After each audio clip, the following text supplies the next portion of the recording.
ধন্যবাদ সবাইকে আজকের এই ভিডিওটি দেখার জন্য।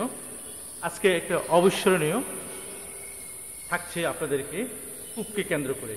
এই কিংবদন্তি অনুসারে এই কূপের পানিতে অলৌকিক ক্ষমতা ছিল, যা পান করলে মৃত্যুরায় জীবিত হয়ে উঠত। এই কিংবদন্তি অনুসারে রাজা পরশুরাম যখন শাহ সুলতান বরকি মহীশূরের সাথে যুদ্ধ লিপ্ত হয়েছিলেন, তখন তিনি কূপের পানির সাহায্যে মৃত্যু শরীরদের জীবিত করতেন। এটা শাহ সুলতান শোনার পর তিনি একটি তিলের সাহায্যে এক টুকরো গরুর মাংস এই কূপে ফেলে দেন। এরপর থেকে এই কূপের পানির অলৌকিক ক্ষমতা নষ্ট হয়ে যায়। আজ আমি আসছি এই কূপ দেখতে। এই কূপ হচ্ছে বগুড়া জেলায় মহাস্থানগড়ে অবস্থিত। জিয়তকুণ্ডের নাম এই কূপের। অমরকূপের নামে স্থানীয়দের পরিচিত, স্থানীয়রা এটা অমরকূপ নামেও পরিচিত। এই কূপের পরিবাগের ব্যাস প্রায় 3.86 মিটার, নিচের দিকে ক্রমশ ছোট হয়ে গিয়েছে।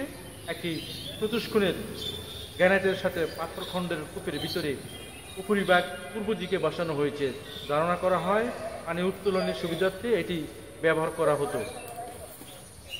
জিয়তকুণ্ডের নির্মাণকাল সম্পর্কে বিস্তারিত জানা যায় না, তবে ঐতিহাসিকদের মতে রাজা পরশুরামের শাসন আমল দ্বারাই এই কূপটি খনন হয়েছিলেন। সে অনুসারে এই কূপের খননকাল অনুমান করা যায় 1800 থেকে 19 শতকের মাঝামাঝি সময় পরশুরাম প্রাসাদের নির্মাণের সময় এই কূপটি নির্মাণ করেন। অনেকে মনে করেন স্থানীয় জনগণের পানির অভাব দূর করতেই রাজা পরশুরাম খনন করেন।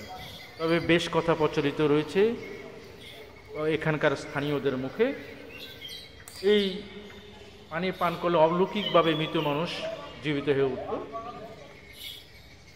আপনারা দেখছেন এই কূপটি, যা মহাস্থানগড় শিবগঞ্জ উপজেলায় অবস্থিত। প্রতিদিনই হাজার হাজার দর্শনার্থী এই কূপকে কেন্দ্র করে ঘুরতে আসে। বেশ আলোড়ন করা এই কূপ, যা পানি পান করলেই মানুষ জীবিত হয়ে উঠত, এরকম একটা প্রচলিত বাক্য রয়েছে বা প্রচলন রয়েছে, যাকে জীবিত কূপ বলা হয়, আবার অমরকূপ নামে পরিচিত। মূলত এটা হচ্ছে জিয়তকুণ্ড নামে পরিচিত, যা বাংলাদেশ প্রত্নতাত্ত্বিক নির্দেশনার অনুসারে একটি প্রত্নতাত্ত্বিক নির্দেশন। দেখছেন আপনারা এই কূপটি এখন প্রায় ময়লা স্তূপ পড়ে কূপটি বন্ধ হয়ে গেছে। আমার পরবর্তী ভিডিও দেখবেন আশা করি। ভালো থাকবেন। চলুন অন্য ভিডিও দেখি।